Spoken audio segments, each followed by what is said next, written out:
Hi everyone, it's Luke here from Astro Awakening, and this is my full moon update for the full moon in Aquarius happening tomorrow. That's Saturday here in Australia. I'm going to talk about the energy, what you can expect in your own personal life. What's being revealed through a full moon is always about a revelation of some type of nature. And what we can expect from the world at large, especially the unfolding Novid story that we sort of seem to be pretty much focused on and definitely polarized with.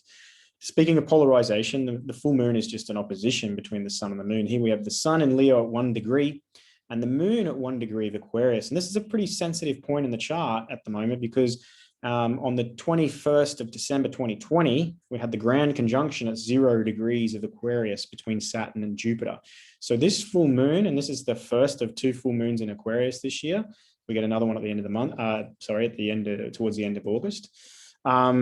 It really highlights that point, and it's about more of this Aquarian age. And Aquarius is the sign of the water bearer, right? And it's always one of those things people can't understand the symbolism because, like, what's water got to do with Aquarius? Aquarius is a fixed air sign. Well, water is wisdom. Water is the wisdom of the gods, right? It's being poured down from the heavens. Fixed air really is the sign that rules the heavens. In other words, it's the sky, it's the objectivity. That's what we get. If we were in the sky, we would have objectivity. But it's knowledge, it's gnosis, it's wisdom. And the Aquarian symbol or motto is I know, right? So we get this clarity, this revelation, this insight, this knowing that can come through. When we're talking about a full moon, the moon is now receiving the full light of the sun. She has no light of her own.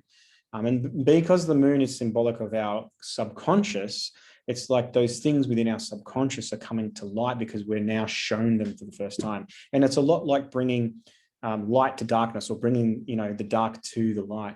Often though, it's like pretty alarming what you see when you turn the lights on.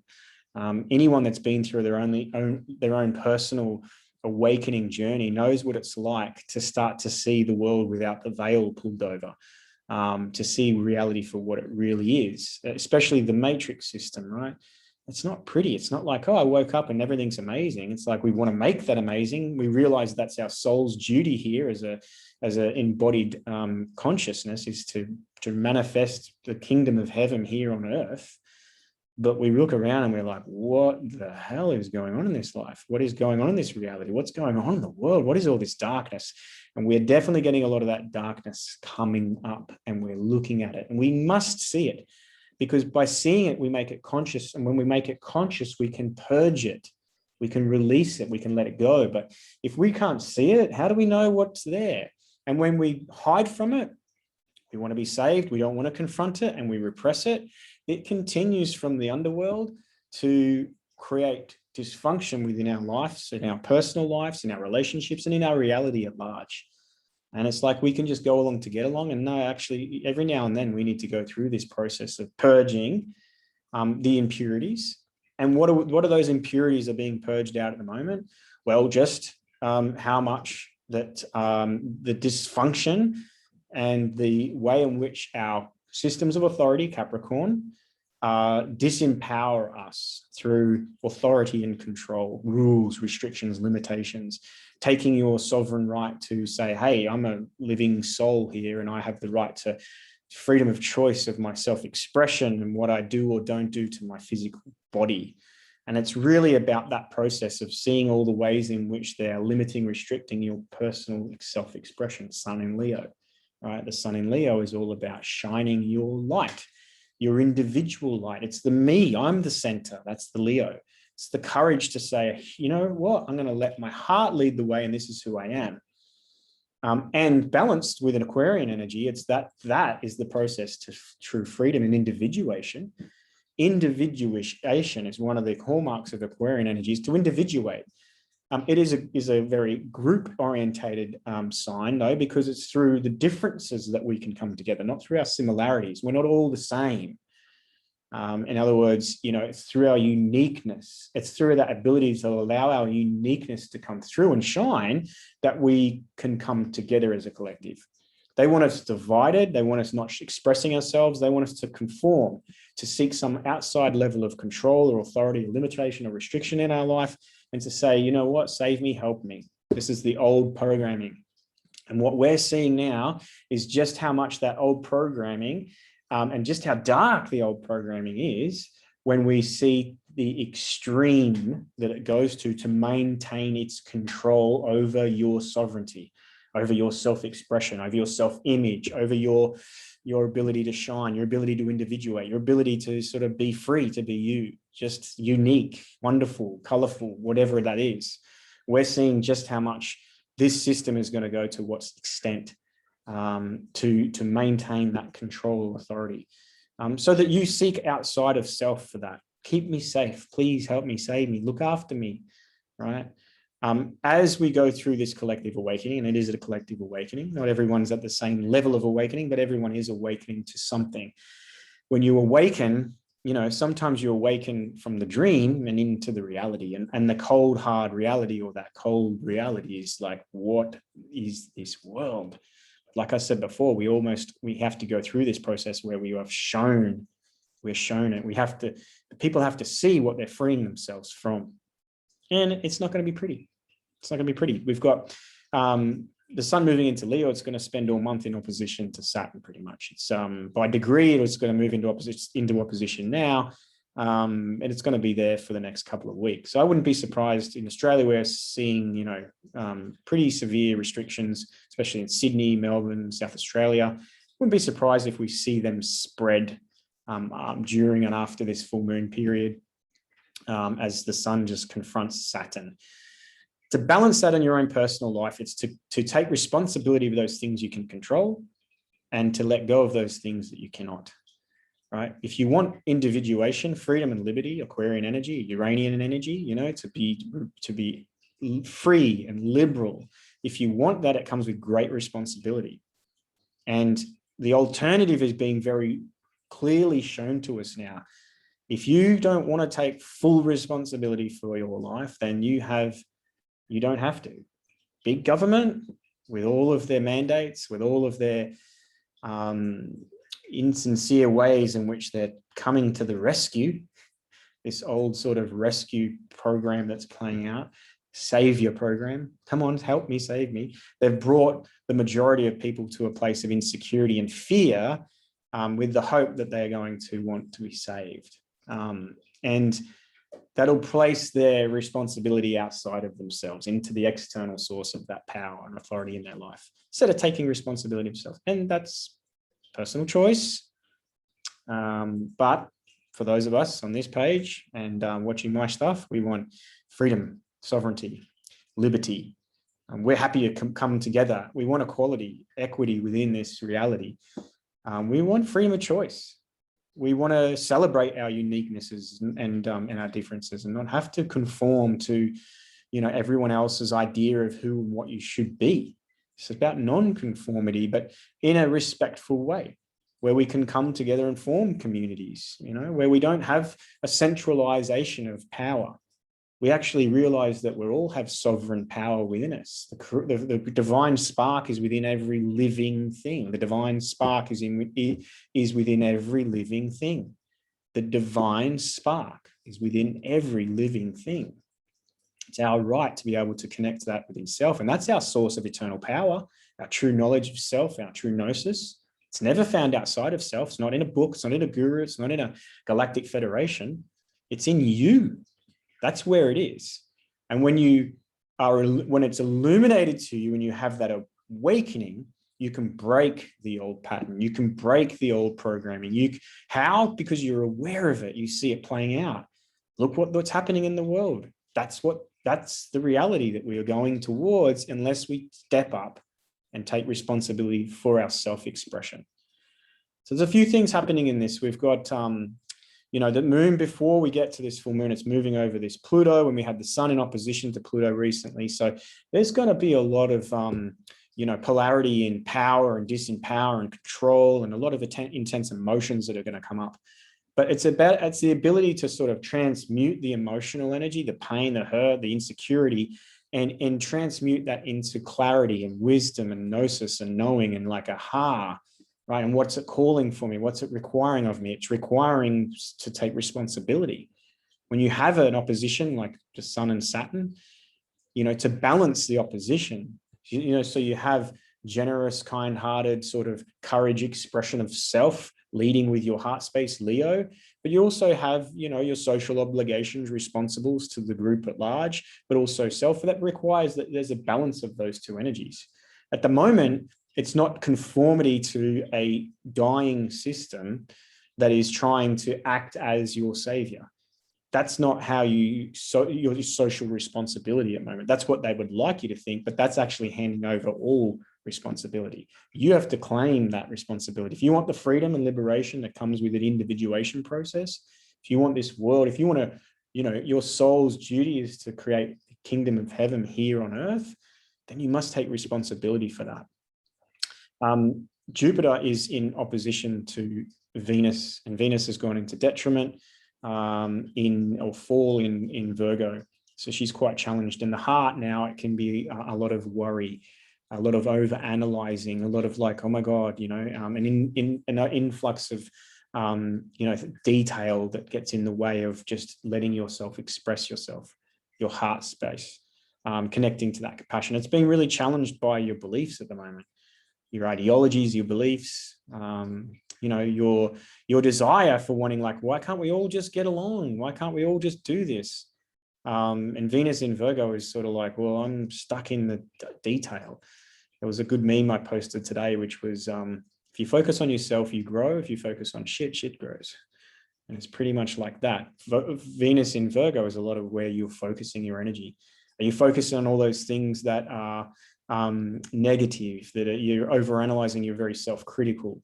If that's what you're focused on, where energy goes, where attention goes, energy flows. What you think about, you bring about. What you resist persists. It's like, yes, we will put energy into those things that we worry about, and we're going to get more reason to worry. So Mercury at the moment is moving into a trine with Neptune. Mercury is the mind, and Neptune is the imagination. So there's ability to tap in, and that can really help you through this process to use this clarity and this objectivity and this awakening energy, this revelation, this area of like, aha, I get it, to sort of tap into the imagination, tap into your intuition, tap into the ability to create the vision and hold that dream alive and keep that dream. That's what's going to pull you through this tumultuous storm that we're going through, is just to not let that dream die. No matter what's going on in the world, no one can take that from you. No matter what restrictions imposed upon us, or the fear of what they're going to take in level of freedom, it's like, no, we must transcend that fear. And we do that using our vision of the future. We use it using our imagination, and the ability to visualize, and keep that dream alive. Saturn, the ruler of this full moon, right? Because Saturn rules Aquarius, is in a pretty supportive position to the nodes at the moment. So that, the responsibility at the moment can be like letting go of an area of your life where you haven't been taking responsibility, letting past things that have happened, not keep carrying the burden, the burden of responsibility, of shame or guilt or resentment or anger or frustration, and reliving the nightmare.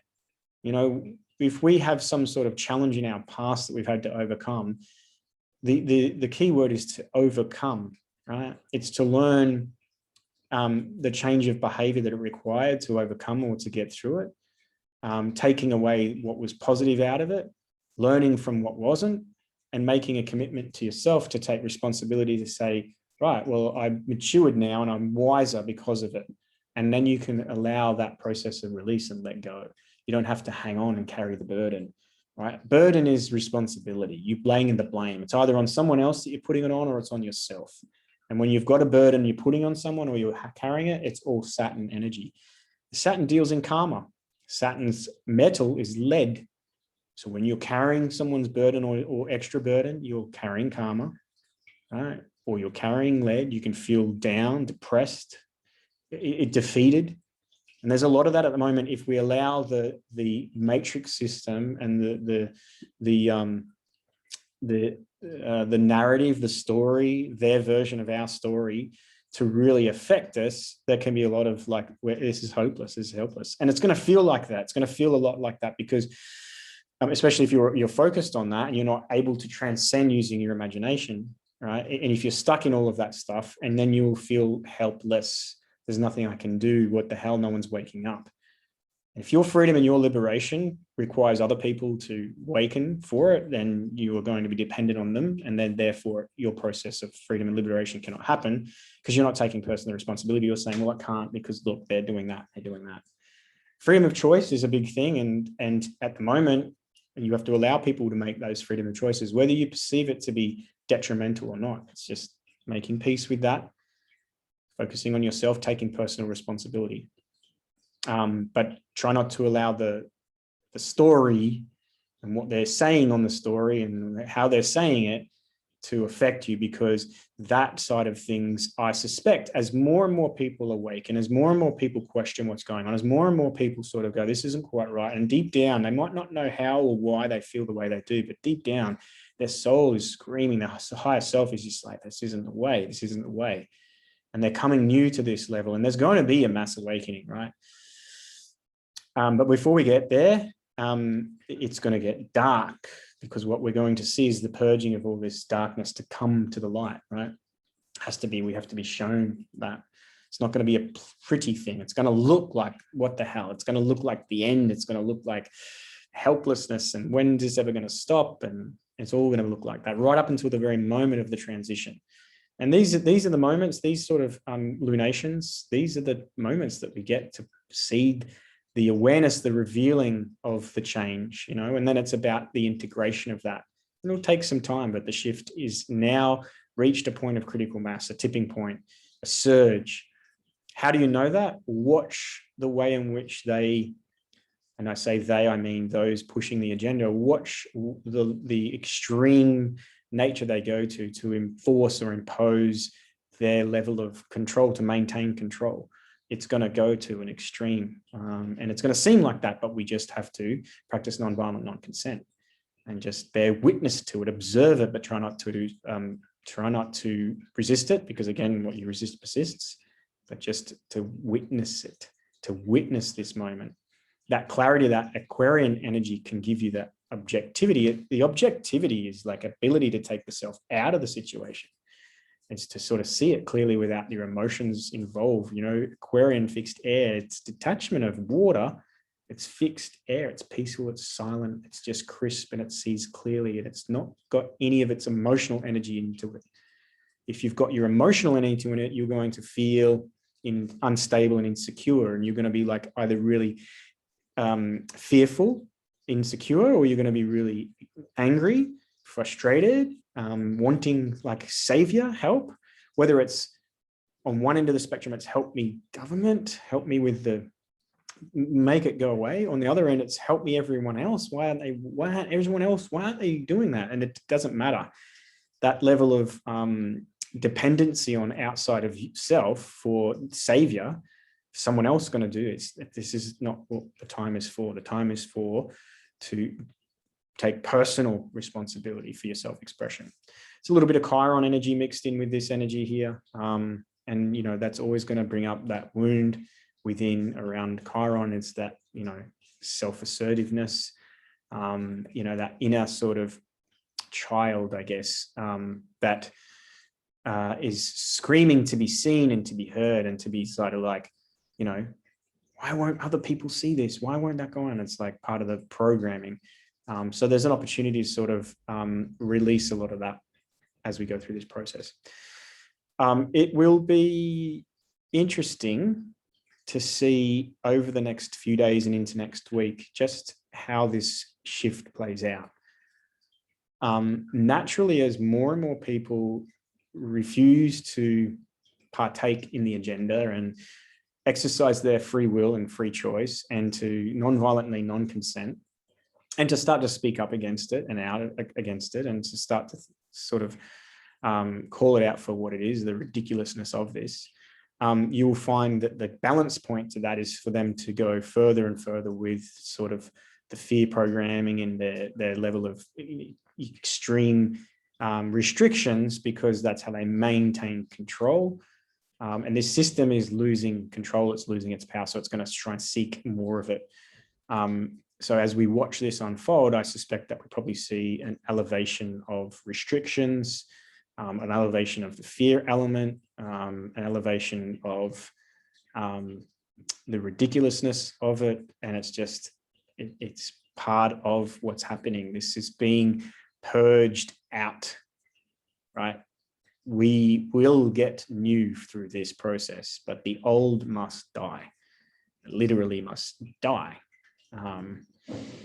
So as we sort of move through, take care of yourself, take responsibility for those things that you have responsibility and obligation over. Have the, what do they say?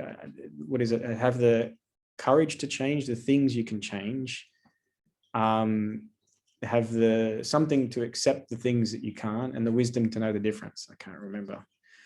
But anyway, you get my point. And that's sort of what you should be exercising at this time, is like concentrate on those things you have control over, right? Maintain, a nice sort of balanced state, and let go of the things that are outside of your control. Just witness, observe, object. Subject, me, center. It's happening to me. Why is this? Helplessness. Right? Want it to stop. What are we going to do? Object. Wow. Watch this unfoldment. It's a really unique time in history. And we are made for this. So I wish you well. And reach out if you've got any questions. Hit the like button if you like it. And good luck. See you guys soon.